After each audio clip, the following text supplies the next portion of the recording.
안녕하세요. 밴쿠버 인사이트입니다. 미국의 박스 뉴스에서 미국 대통령 트럼프와 기술지원 및 무료 봉사로 함께 일하는 머스크의 인터뷰 내용을 소개해드리겠습니다. 이 영상에서는 머스크는 트럼프를 존경하고 트럼프는 머스크를 똑똑한 사람이라 말하며 서로 존중하면서 좋은 사람이라고 표현합니다. 이 두 분의 팀워크가 없었다면 지금의 미국이 만들어지지 않았을 것입니다.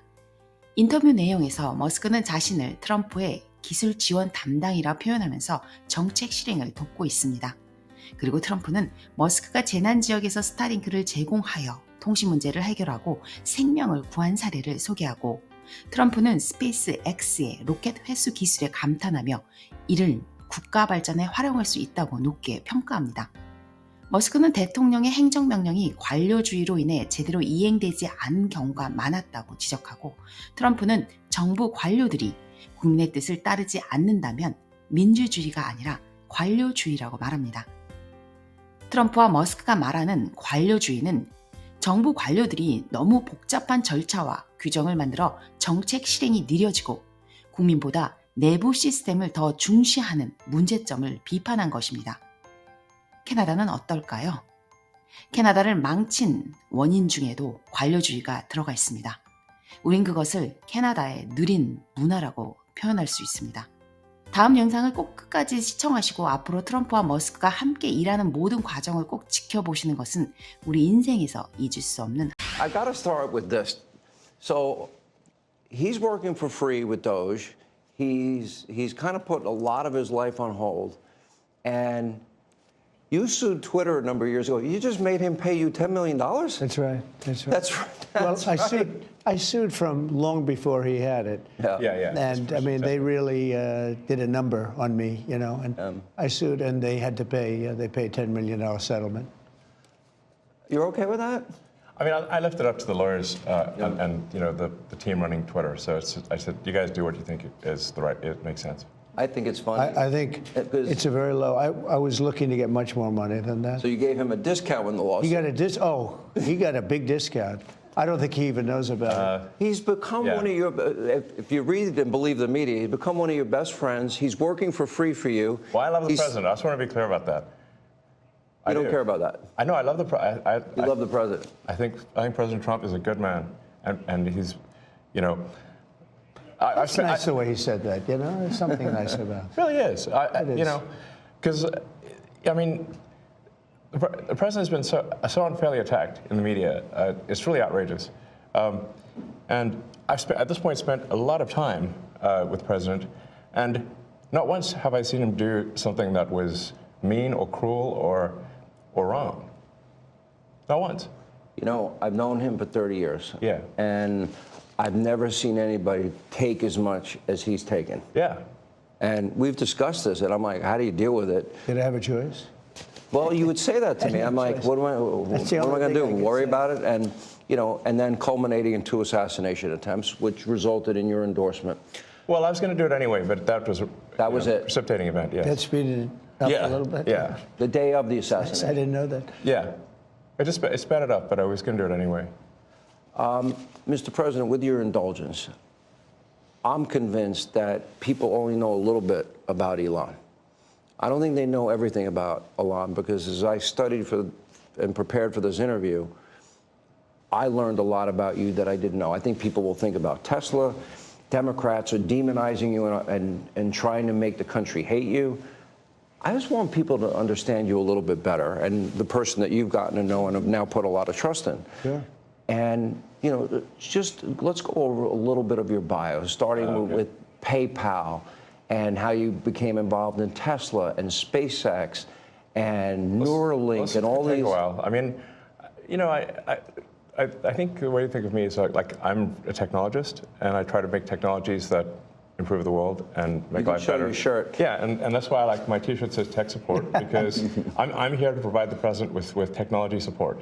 And now that may seem like, well, is that a silly thing? But actually, it's a very important thing because the president will make these executive orders, which are very sensible and good for the country, but then they don't get implemented. You know, so if you take for example, all the funding for the migrant hotels, the president issued an executive order. Hey, we need to stop taking taxpayer money and paying for luxury hotels for illegal immigrants, which crazy. makes no sense. Like, so obviously, people do not want their tax dollars going to fund high-end hotels for illegals, and yet they were still doing that even as late as last week.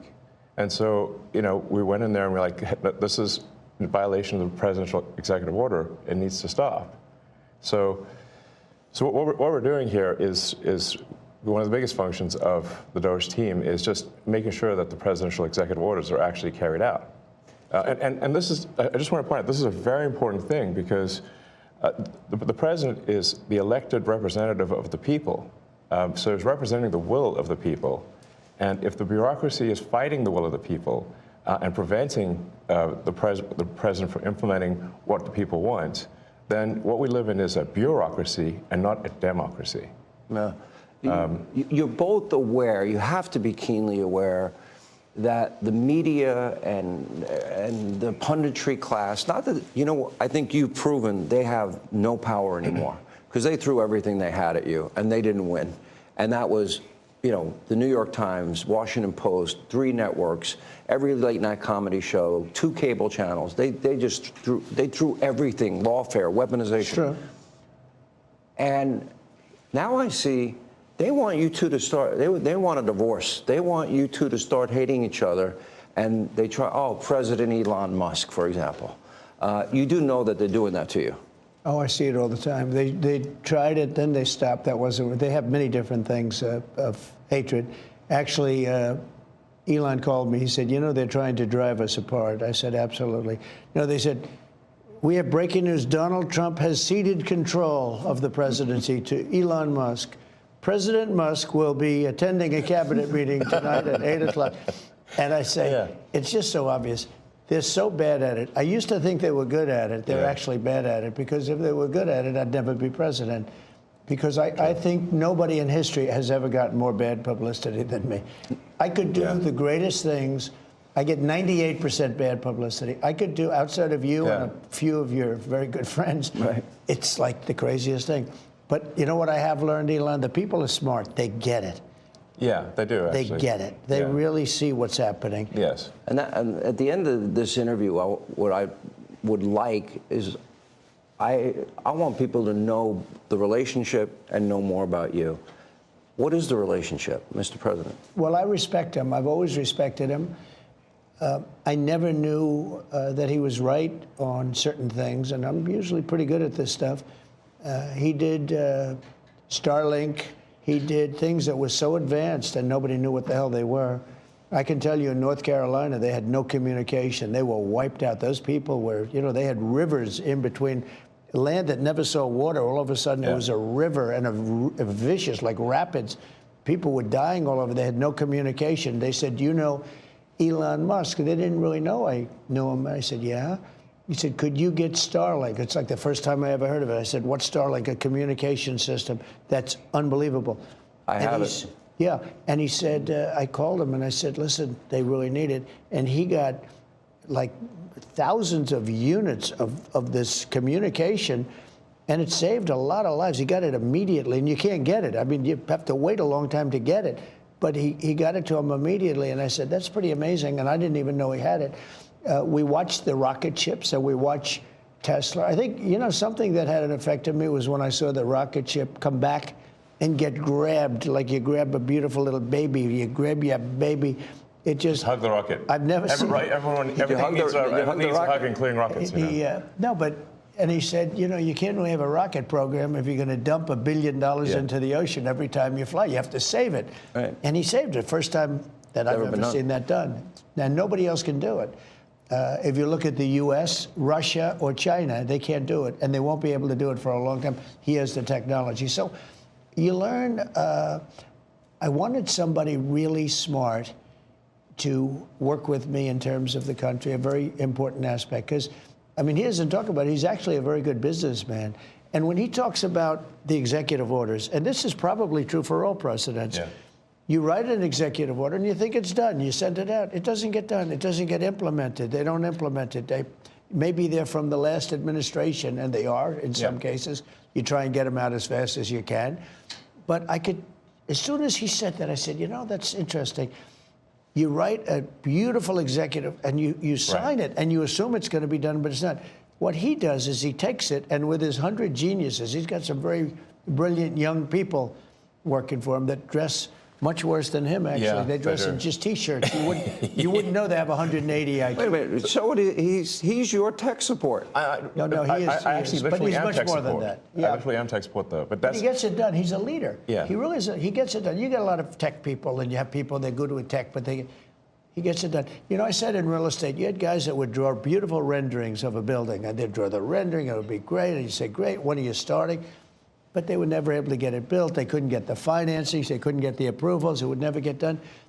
And then you have other guys that are able to get it done. You know, they could just get it done. I was in real estate. Same thing in this. He gets it done. So when he said that, he said, you know, when you sign these executive orders, a lot of them don't get done, and maybe the most important ones. And he would take that executive order that I'd sign, and he would have those people go to whatever agency it was. When are you doing it? Get it done, get it done. And some guy that maybe didn't want to do it, all of a sudden, he's signing. He just doesn't want to be bothered. Do a lot of those executive orders have to be codified into law? Do you need the Republican Congress and to follow will be. up? A lot of them will be, yeah. They will. But look, in the meantime, we have 4 years. The beauty is we have 4 years. That's why I like doing it right at the beginning. Because an executive order is great. I mean, the one problem, it's both good and bad. Because when they did all these executive orders, I've canceled most of them. They were terrible. I mean, we're going to go radical left communist. Okay, it was crazy. Their Really crazy. executive orders were so bad. If they ever got them codified, you'd never be able to break them. So the damage that Biden has done to this country, and it's not even Biden, it's the people that circled him in the Oval Office, okay? But the damage they did to this country, in terms of, let's say, open borders, you know, there's so many things, but open borders where millions of people poured into our country, and hundreds of thousands of those people are criminals. They're murderers, they're drug dealers, they're gang members, they're people from prisons from all over the world. And we have a great guy, Tom Homan, and he is doing so incredibly. You saw the numbers, they're now like 96%. 95%. He is a phenomenal guy. And Kristi Noem is doing an unbelievable job. And he wanted her. He said, she's so tough. And I said, I don't think of her as that way. You know, she's very nice. He said, no, she's so tough. And she is. I see with the horses, she's riding the horse. Let's go. She's great. But the team we have is really unbelievable. But those executive orders, I sign them, and now they get passed on to him and his group and other people, and they're all getting done. We're getting them done.